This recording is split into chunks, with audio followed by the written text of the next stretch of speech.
క్రీస్తునందు ప్రియ స్నేహితులారా, ప్రభు అయిన యేసుక్రీస్తు నామంలో మీ అందరికీ శుభములను తెలియజేస్తూ ఉన్నాను. ఈనాటి మన అంశము వాగ్దానము చేసిన వాడు నమ్మదగిన వాడు అనే విషయం గురించి. హెబ్రీ 11:11 ప్రకారముగా దేవుడు వాగ్దానము చేసేవానిగా ఉంటూ ఉన్నాడు. కనుక మనము కూడా అనేక విధాలైనటువంటి ప్రామిస్లు చేస్తుంటాం. ప్రామిస్, వాగ్దానం అనగా ప్రామిస్ అని అర్థం. కనుక ఏ అవసరమున్నా లేకున్నా ప్రతిదాన్ని కూడా నిరూపించుకోవడానికి మనము తొందరపడి వాగ్దానము చేస్తాము, అనగా ప్రామిస్ చేస్తూ ఉంటాము. తొందరపడి ప్రామిస్ చేస్తామే కానీ దాన్ని నిలబెట్టుకోవడానికి మాత్రము చాలా ఆలస్యము చేస్తాము. మరి విశ్వాసముతో మనము ఆ యొక్క ప్రామిస్ చేస్తాము కానీ అది నెరవేరాలంటే ఎంతో అధైర్యం చెందుతూ ఉంటాం. దాని మీద అంత విశ్వాసాన్ని మనము కనబరచలేము. కనుక ఏ విధంగా చేతనైనా సరే వాగ్దానము చేసేటప్పుడు మనము చాలా జాగ్రత్తగా ఉండాలని సామెతలకారుడు 20:25లో మనం గమనించినప్పుడు అక్కడ ఒక మాట మనకు కనబడుతుంది. వివేచింపక ప్రతిష్ఠితమని చెప్పుటయు, మ్రొక్కుకొనిన తరువాత దాని గూర్చి విచారించుటయు ఒకనికి ఉరి అగును అనే విషయం మనకు కనబడుతూ ఉంది. అనగా మనము దేవుని కొరకు ఏదైనా వాగ్దానం చేసినప్పుడు నరులతో చేస్తే మనం ఒకసారి చెప్పి మళ్ళీ దాన్ని మర్చిపోయే వారంగా ఉంటాం. అదే దేవుని విషయంలోకి వస్తే మనము తొందరపడి ఏ నిర్ణయం కూడా తీసుకోకూడదు. ప్రభువా నేను ఇది చేస్తాను అది చేస్తానని, కానీ ప్రభువు శక్తి వలన అది చెయ్యడానికి మనం పూనుకున్నప్పుడు ఇంకా మనము మన శక్తి కంటే, మన జ్ఞానము కంటే, మన బలము కంటే ఎంతో అధికముగా దేవుని యొక్క సేవ చేయగలం. అంతేగాని మరి ఏదో దేవుని మెప్పించడానికి నరునితో మాట్లాడినట్లు మనం మాట్లాడకూడదు. ఎందుకంటే మనము భూమి మీద ఉన్నాము, ఆయన పైన ఉన్నాడు. కనుక మనము దేవుని ఎదుట మౌనముగా ఉండాలి. ఏదైనా మనము ప్రమాణము చేసినప్పుడు దాన్ని తప్పక నెరవేర్చేవారిగానే ఉండాలి, కానీ తప్పిపోయేవారిగా ఉండకూడదు. కానీ దేవుడు మనకు వాగ్దానము చేసినప్పుడు మరి ఆయన మనల్ని ఎప్పుడు కూడా విడిచిపెట్టడు. కొన్ని సమయాల్లో మనం అనుకుంటూ ఉంటాం, ఎందుకు ఈ వాగ్దానము దేవుడు ప్రామిస్ చేసింది నా జీవితంలో నెరవేరుట లేదు, నా జీవితంలో ఇంకా సమస్యలు ఎక్కువ అవుతూ ఉన్నాయి, దేవుడు నన్ను మర్చిపోయాడేమో అనుకుంటూ ఉంటాం. కానీ నిజానికి వాగ్దానము చేసిన వాడు నమ్మదగినవాడు. ఆయన మనల్ని మర్చిపోలేదు, మనమే ఆయనను మర్చిపోయాం. మనము చెప్పిన దాన్ని చేయక ఉన్నాం. కానీ ఆయన ఒకసారి మాట సెలవిచ్చిన తర్వాత అది తన కార్యమును చేయకుండా తిరిగి రాదు. ఆ యొక్క మాట ఏంటంటే, ఆ వాగ్దానం ఏంటంటే, ఆ యొక్క వాక్కై ఉన్నది. ఆ వాక్కు ఆయన కుమారుడై ఉన్నాడు. ఆయన యొక్క కుమారుని పేరు కానీ, ఆయన తండ్రి అయినటువంటి దేవుని పేరు కానీ మనం వ్యర్థముగా ఉచ్చరింపకూడదని బైబుల్ సెలవిస్తూ ఉంది. కనుక ఏది మనము తలంచినా దేవుని మీద ఒట్టు పెట్టుకుంటున్నామని అంటాం, తల్లితోడు అంటాం, తలతోడు అంటాం, కానీ తల మన యొక్క దేవుడై ఉన్నాడు. దేవుడే యొక్క శిరస్సై ఉన్నాడు కాబట్టి తలతోడు అని ఒట్టుకు పెట్టుకునవద్దు, భూమి తోడని కూడా ఒట్టు పెట్టుకునవద్దు. ఎందుకనంటే అది మహారాజు సింహాసనమునకు పాదపీఠమై ఉంటూ ఉన్నది. అదే విధముగా ఆకాశము తోడని కూడా ఒట్టు పెట్టుకునవద్దని సెలవిస్తూ ఉంది. ఎందుకనంటే ఆకాశము ఆయన సింహాసనం అంట. కనుక ఇవన్నీ కూడా మనకు సంబంధించింది కాదు. మనము ఏదైనా ప్రామిస్ చేస్తే మనము ఇవ్వగలిగిన దాని గురించే ప్రామిస్ చేయాలి, కానీ ఇవ్వలేనటువంటి దాని గురించి ప్రామిస్ చేయకూడదు. ఒకవేళ ప్రామిస్ చేస్తే దేవుడు మనకు ఇస్తాడనే నమ్మకం ఉన్నప్పుడు అది నిలబెట్టుకునే ప్రయత్నము దేవుని ద్వారా, ఆయన కృప ద్వారానే మనకు కలుగుతుందనే విషయాన్ని మనము జ్ఞాపకం చేసుకోవాలి. అంతేగాని మనము మాట్లాడినట్లుగా పొరుగువానితో, స్నేహితునితో, బంధువులతో మాట్లాడినట్లుగా ఏదో చెప్పి మర్చిపోయే దేవుడు మన దేవుడు కాడండి. ఆయన ఏది చెప్పినా కూడా ఒకసారి ఆ యొక్క మాట బయలుదేరితే తప్పకుండా అది కార్యసిద్ధి కలుగజేస్తుందంట. ఆ యొక్క వాక్కులో ఎంత శక్తి ఉందంటే మనం చూసేటటువంటి ప్రపంచములన్నిటినీ కూడా, ఈ విశ్వమంతటినీ కూడా కేవలము ఆ వాక్యే క్రియేట్ చేసింది, ఆ వాక్యే కార్యసిద్ధి కలుగజేసింది. కనుక అంత శక్తి కలిగినటువంటి ఆ యొక్క వాక్యము, అంత శక్తి కలిగినటువంటి ఆ యొక్క వాగ్దానము నీ జీవితంలో కూడా నెరవేరాలి అని అంటే దానికి ఉన్నటువంటి శక్తిని నీవు గ్రహించాలి. వ్యర్థముగా నీవు ఉచ్చరింపకూడదు. నీవు ఏదో ఇచ్చి దేవుణ్ణి మరి మెప్పించాలని కోరుకోకూడదు. యాకోబు వంటి జీవితము నీ జీవితము కాకూడదు. ఆయన అబ్రహాము, ఇస్సాకు, యాకోబులను అందరినీ దీవించినప్పటికీ కూడా ఆయన తో వ్యాపారము చేసేవారిగా ఉండకూడదు. ఆయనను ప్రలోభపెట్టేవారిగా ఉండకూడదు. నీకేదో ఇస్తాను, నాకు ఇంత దయచేయని యాకోబు ఆనాడు ఆయన తన ఇంటి నుంచి పారిపోతూ మరి ఎక్కడైతే కూడా దేవుని యొక్క దర్శనము కలిగినదో యాకోబు ఆ ల్యాడర్, జేకబ్స్ ల్యాడర్ అంటూ ఉంటాం కనుక ఆ యొక్క అది నిజముగా పరలోకపు గవిని అని అతడు గుర్తుపట్టి, దేవా నీవు నాకు అన్ని మేలులు చేస్తే నేను వచ్చేటప్పుడు నేను దానిలో నుంచి 10వ భాగమును చెల్లిస్తాను అన్నట్టుగా.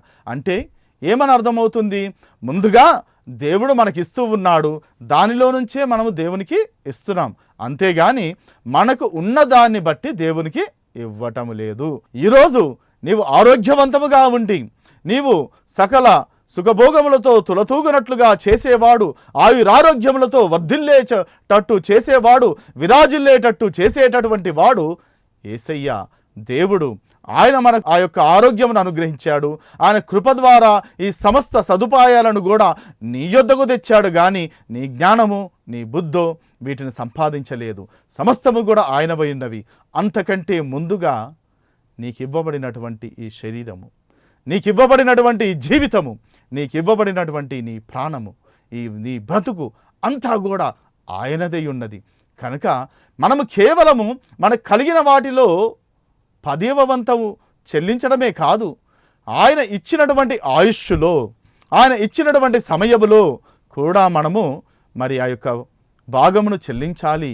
అనగా ఆయనతో సహవాసం కలిగి ఉండాలి. ఎల్లప్పుడూ కూడా ఈయనే నాకు సమస్తమును దయచేసి ఉన్నాడు కనుక ముందుగా ఆయనతో నేను విన్నవించుకుంటాను, ఆయన యొద్ద గడిపెదను, ఆయన గుమ్మములలో జీవించెదను అనేటటువంటి వాగ్దానం మనం చెయ్యాలి. అంతేగాని నీవు సంపాదించినటువంటి సొత్తును కాదు ఆయన కోరేది, నిన్నే ఆయన కోరుతూ ఉన్నాడు. ప్రియ సహోదరుడా, సహోదరి, నీ జీవితము అతి శ్రేష్టమైనటువంటి జీవితముగా ఉండాలని ఆయన కోరుకుంటూ ఉన్నాడు. నీ జీవితంలో ఆ కార్యాన్ని చేయాలని చూస్తూ ఉన్నాడు. కానీ నీవు చేసే ప్రయత్నాలు ఏ విధంగా ఉన్నాయంటే ఇక్కడ సారా చేసినటువంటి ప్రయత్నములాగానే ఉంటూ ఉంది. ఆమె పేరు సారా అని పిలువబడక మునుపు ఆమె పేరు సారై అని ఉన్నది, అంటే పిల్లలు లేనిది. మరి అబ్రహాము పేరు అంతకుముందు అబ్రాము అనే పేరు ఉంటూ ఉంది, కానీ దేవుడు వారి పేరుని మార్చేశాడు. అబ్రామును అబ్రహాము చేశాడు, సారైని సారా అని పిలిచాడు, అనగా అనేక జనములకు తల్లి అని. మరి అబ్రహామును కూడా మనము చూస్తున్నటువంటి కోట్ల కొలది ప్రజలందరికీ కూడా ఆయన విశ్వాసులకు జనకుడవుతాడని ఆయన పిలిచినప్పుడు ఒక ఆజ్ఞనిచ్చాడు. అది ఏమిటంటే అబ్రహాము ద్వారా ఇవ్వబడినది సున్నతి అనేటటువంటి ఆచారం, సున్నతి అనేటటువంటి దేవుడు చెప్పినటువంటి కార్యం. కానీ కేవలము సున్నతి పొందినటువంటి వారి అబ్రహాము సంతానం అంటే కాదు. ప్రతి విశ్వాసి కూడా విశ్వాసులకు అతడు జనకుడగుటకు, మరి విశ్వాసమునకు ఆధారము లేనప్పుడు అతడు దేవుణ్ణి నమ్మాడు కాబట్టి మృతతుల్యమైనటువంటి అతని శరీరములో నుండి మరి ఆ యొక్క జీవము ఉద్భవించింది. జీవము మరి అందులో నుంచి ప్రత్యక్షమైంది. అనగా ఎందుకు కొరగరాని మీ ఇంట్లో ఉన్నటువంటి కట్టెను చూడండి, నీవు పొయ్యిలో వేసేటటువంటి ఎండిన కట్టెను చూడండి, అది ఎందుకైనా పనికొస్తుందా అంటే అది కేవలము పొయ్యిలో వేయబడుటకే కదా. కానీ దానిలో నుంచి అహరోను కర్రవలే ఆయన చిగిరింపజేస్తాడు జీవాన్ని. ఆయన ఎటువంటి దాంట్లోనైనా కూడా, అనగా ఎప్పుడైతే నీవు అశక్తుడవు అనుకుంటున్నావో, ఎప్పుడైతే కూడా నీవు సంపూర్ణముగా దేవుని మీద ఆధారపడుతున్నావో, అప్పుడు దేవుడు నీ యొద్ద నీ జీవితంలో కార్యము చేయటానికి మొదలు పెడతాడు.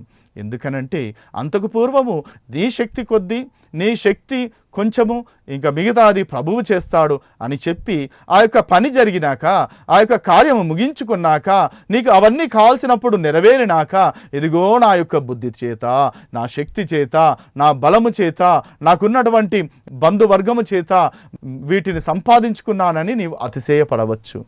కానీ నేను ఎప్పుడు నిస్ఫలుడను, ఎప్పుడు నేను అప్రయోజకుడను.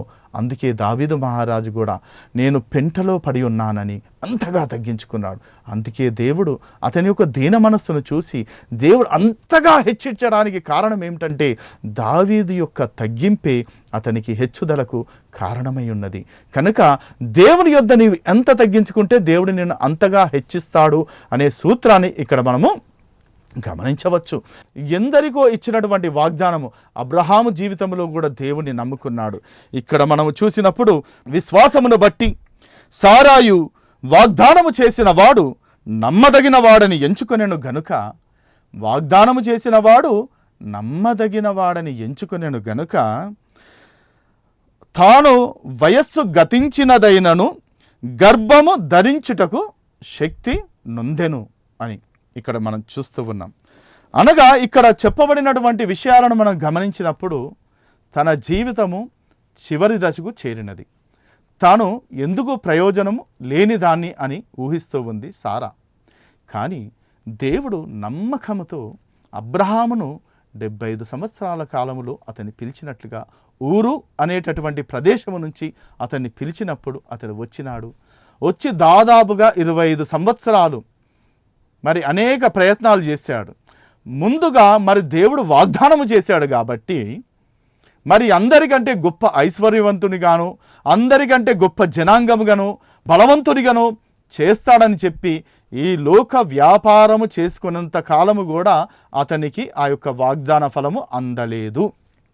ఎప్పుడైతే కూడా మరి నెమ్మదిగా ఆలోచిస్తున్నాడో, ఇదిగో దేవుడు తనతో ప్రమాణము చేసి ఇదిగో తన యొక్క బంధువుల నుంచి దూరముగా తీసుకుని వచ్చి అనేక ప్రాంతాల్లో తిప్పి మరి ఇప్పుడు నెమ్మదిని కలుగజేసినప్పుడు ఈ విషయాలన్నింటినీ జ్ఞాపకం చేసుకుంటూ ఆ యొక్క సింధూర వృక్షము కింద ఆ యొక్క వనములో అతడు మరి ఆలోచిస్తూ ఉన్నప్పుడు అప్పుడు కానీ దైవిక దర్శనము, దేవుని దర్శనము అతనికి అగుపడలేదు.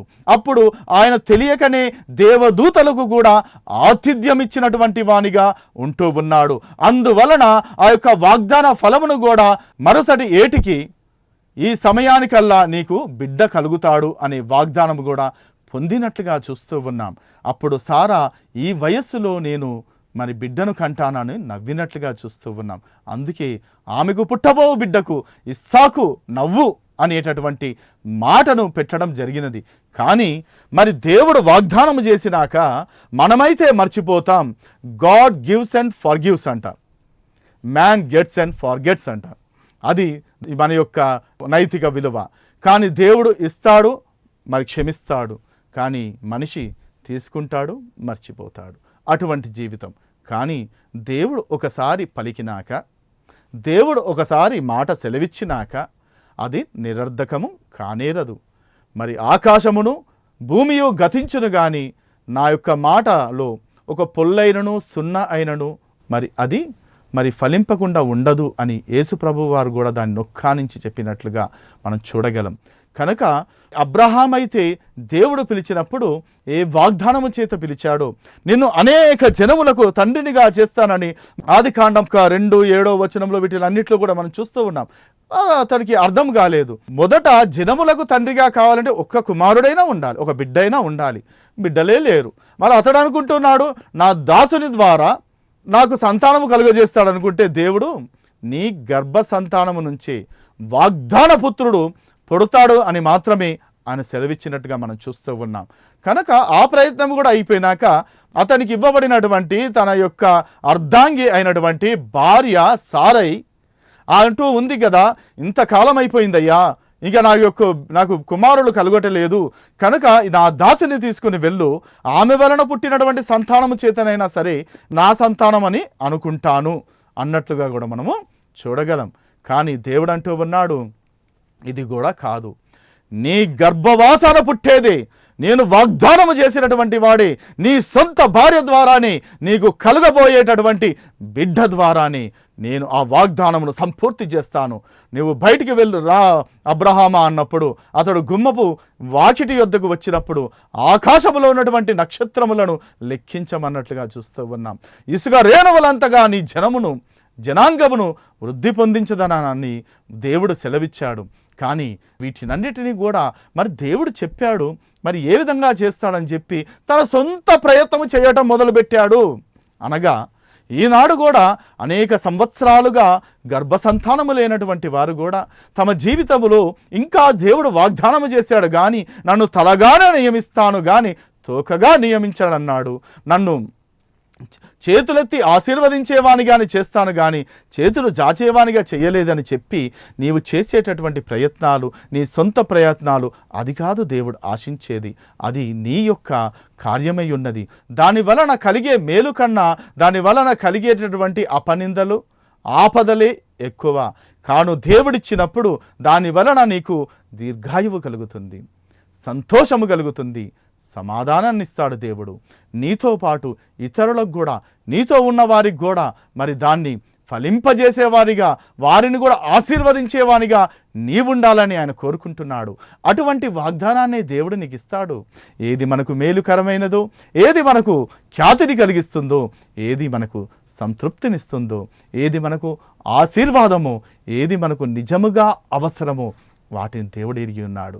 మనమైతే అప్పుడున్నటువంటి సమస్యను బట్టి నాకు ఏదో మేలు కలగాలని ప్రయత్నం చేస్తాం.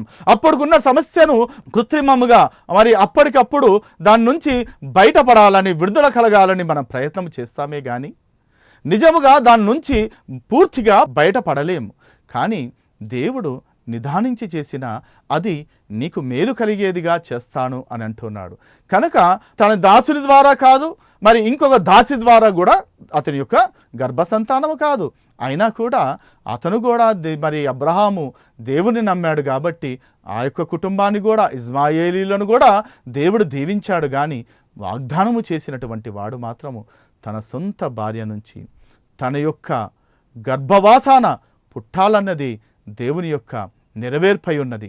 కనుక తగిన సమయములో ఆమె సరిగ్గా మరి అబ్రహాముకు 100వ వయసు వచ్చినప్పుడు, దాదాపుగా మరి 90 సంవత్సరాలు సారా తన యొక్క గర్భము ఉడిగిపోయినది అనుకున్నప్పుడు, అప్పుడు కానీ దేవుడు దర్శనమీయలేదు. ఇంకా మేము ఎందుకు పనికిరాము, ఎందుకు చేతకాని వారం అనుకున్నప్పుడు, ఎప్పుడైతే కూడా తమ యొక్క బిజినెస్ నుంచి, తమ వ్యాపారాల నుంచి, తమ యొక్క చేసే పనుల నుంచి రిటైర్మెంట్ తీసుకున్నారు, అప్పుడు దేవుడు వారిని దర్శించినట్లుగా, అప్పుడు నెమ్మదితో దేవుని వైపు వారు చూసినట్లుగా, అప్పుడు దేవుని మీద ఆధారపడినట్లుగా, ఇదిగో దేవుడు ఏదో చెప్పాడు అది చేస్తాడన్నప్పుడు, అనగా ఆయన నక్షత్రముల వలె నీ యొక్క జనసంఖ్యను చేస్తానన్నప్పుడు మొట్టమొదట ఏదో ఒక చిన్న నలుసైనా పడాలి కదా.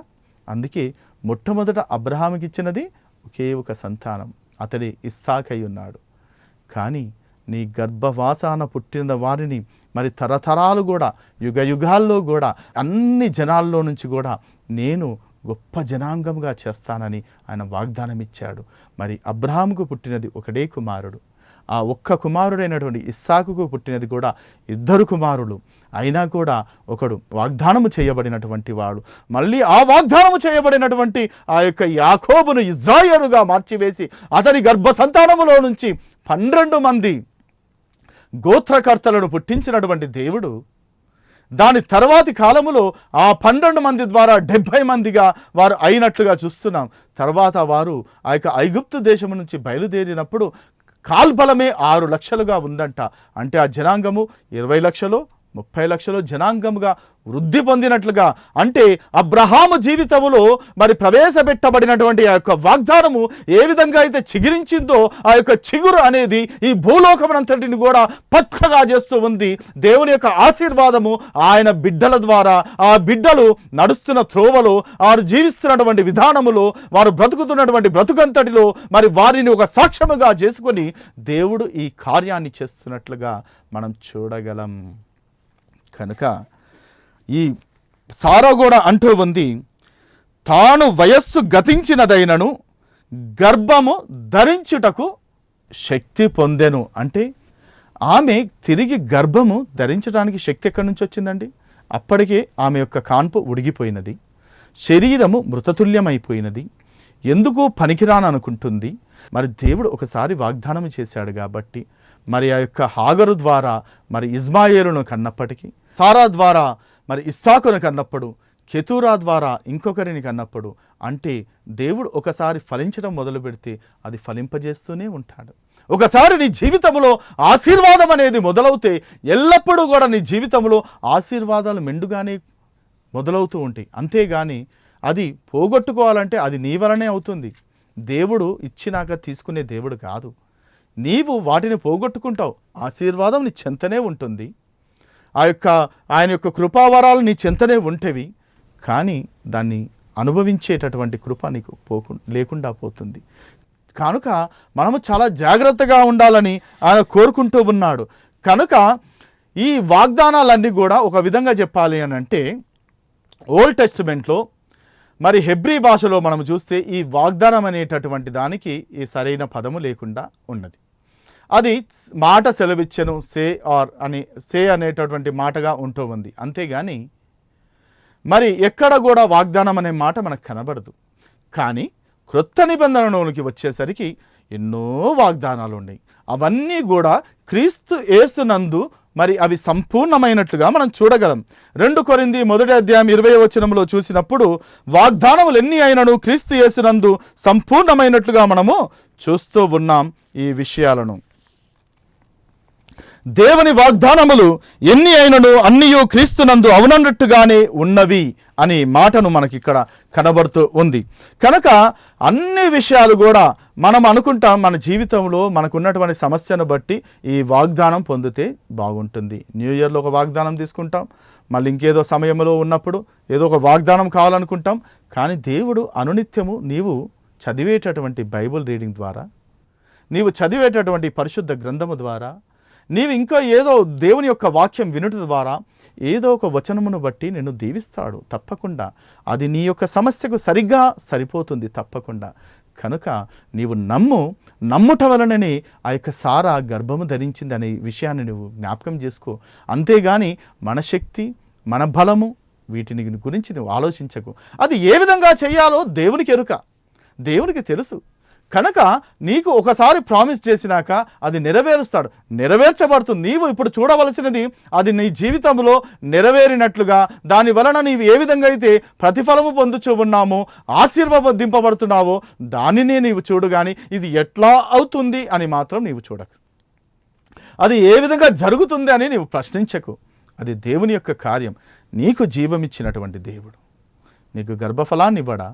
ఎంతోమందిని చూసాం, 20 సంవత్సరాలు కాదు, మరి అబ్రహాము సారాలైతే 25 సంవత్సరాలు మరి వేచి ఉన్నారు.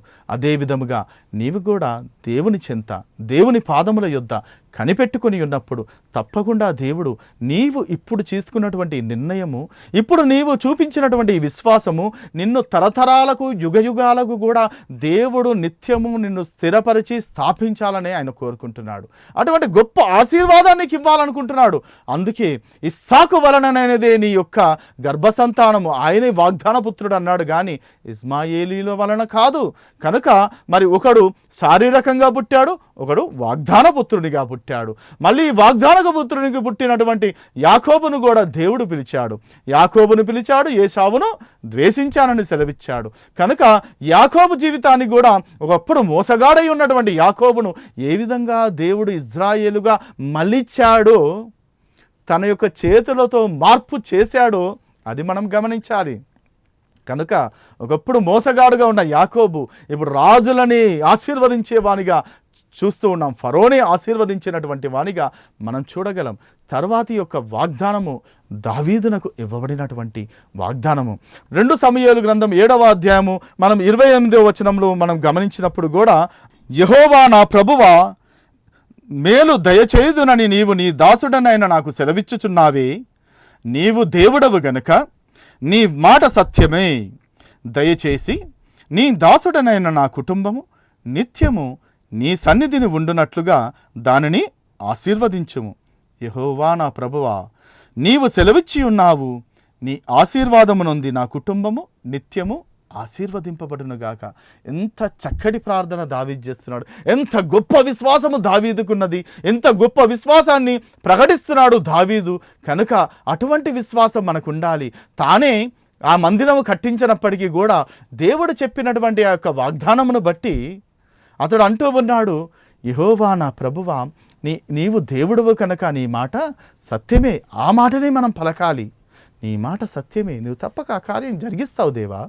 ఆయన యొక్క రక్షణ నీడలో నీవు వారిని విడిచిపెట్టినప్పుడు, వారిని తోడుకొని వచ్చినప్పుడు, వారిని అక్కడ విడిచిపెట్టినప్పుడు దేవుని యొక్క సన్నిధిలో ఆ నిత్యము నీ తరతరాల కుటుంబమును యెహోవా ప్రభువు ఏ విధంగా అయితే దావీదునకు వాగ్దానము చేశాడో తరతరాలు కూడా నిత్యము నీ కుటుంబంలో ఒకడైనను కూడా ఉండక మానడు అని ఆయన చెప్పాడు.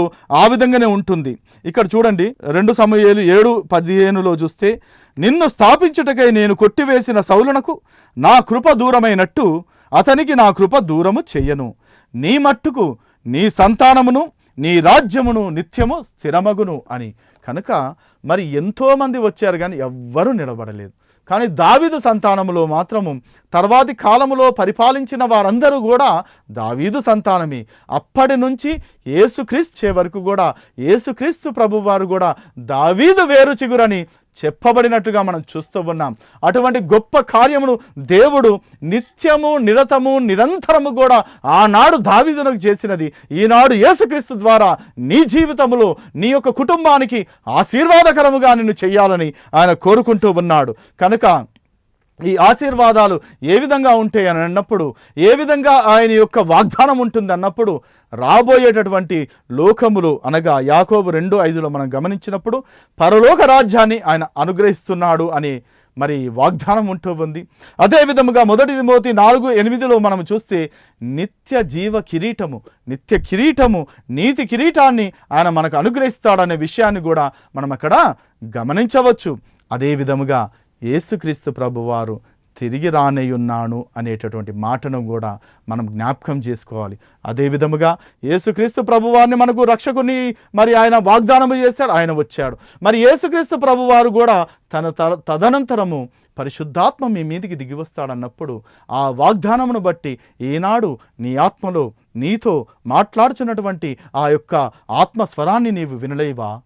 చెవియొగ్గము, ఆత్మస్వరాన్ని విను, నీ బ్రతుకును మార్చుకో, నీ జీవితాన్ని పదిలము చేసుకో, యేసయ్యలో నీ కుటుంబానికి కట్టుము, ఆ యొక్క ఆశీర్వాదాలను పొందుకో. దేవుడు సదాకాలం మిమ్మల్ని దీవించునుగాక. ఆమేన్, ఆమేన్. ప్రార్థన చేసుకో. ప్రేమ కలిగిన మా పరలోకపు తండ్రి, వాగ్దానము చేసిన వాడు నమ్మదగిన వాడు అనేటటువంటి విషయాన్ని ప్రభా మాకు బోధించి ఉన్నావు. అవును తండ్రి, నీవు దేవుడవు కనుక ప్రభా మాకు సెలవిచ్చిన వాటిని నీవు మర్చిపోవు. మేము మానవులము, మేము నరమాత్రులము కనుకనే దారి తప్పిపోతున్నాం, మాట తప్పుతూ ఉంటాము నాయన ఎల్లప్పుడూ. కానీ ప్రభా నీవు ఒకసారి ఆశీర్వదించడము మొదలు పెడితే ఎల్లప్పుడూ ప్రభా మేమును మా కుటుంబాలను నిరతము నిరంతరము ప్రభా యుగాల్లో కూడా ప్రభా దీవించబడే విధముగా చేస్తూ ఉన్నారు. వీక్షిస్తున్నటువంటి ప్రతి ప్రేక్షకుని ఈ యొక్క వాక్యం విన్నటువంటి ప్రతి ఒక్కరి హృదయంలో కూడా ప్రభా మీ వాక్యము చొచ్చుకొని పోయి ఆ వాగ్దానము మరి సారై జీవితంలో ఏ విధంగా అయితే నెరవేరినదో వారి జీవితాల్లో కూడా నెరవేరి ఏవైతే ప్రభానైనా వారి కష్టతరంగా ఉంటున్నాయో ప్రభా మరి ఆ కన్నిటిని ప్రభానైనా తుడిచివేసి ప్రభా వారి జీవితంలో ప్రభానైనా ఆ చిగురును ప్రభా మరి ప్రతిఫలింపజేయము తండ్రి, ప్రభా జీవింపజేయము తండ్రి. ఈ యొక్క కార్యక్రమాన్ని స్పాన్సర్ చేసినటువంటి బిఎన్ విజయ్ కుమార్ గారిని, వారి యొక్క కుటుంబాన్ని ప్రభా వారి యొక్క తల్లిదండ్రులు తమ్ముళ్లను వారి యొక్క కుటుంబాలను కూడా దీవించండి. ప్రజాసేవలో ఇటువంటి నాయకుడు ఉండుట మేలుకరమని చెప్పి అనేకులు ఈ విధంగా ఉండుటకు సహాయం తెచ్చండి. ఆ బిడ్డను ఉన్నత శిఖరాలకు తీసుకుని రమ్మని ప్రభా ప్రతి ప్రేక్షకుని యొక్క హృదయంలో జీవితంలో వారి కుటుంబంలో గొప్ప ఆశీర్వాదాలు దయచేయమని యేసయ్య అతి పరిశుద్ధమైన నామమున ప్రార్థన చేయుచున్నాం మా పరలోకపు తండ్రి. ఆమేన్, ఆమేన్, ఆమేన్.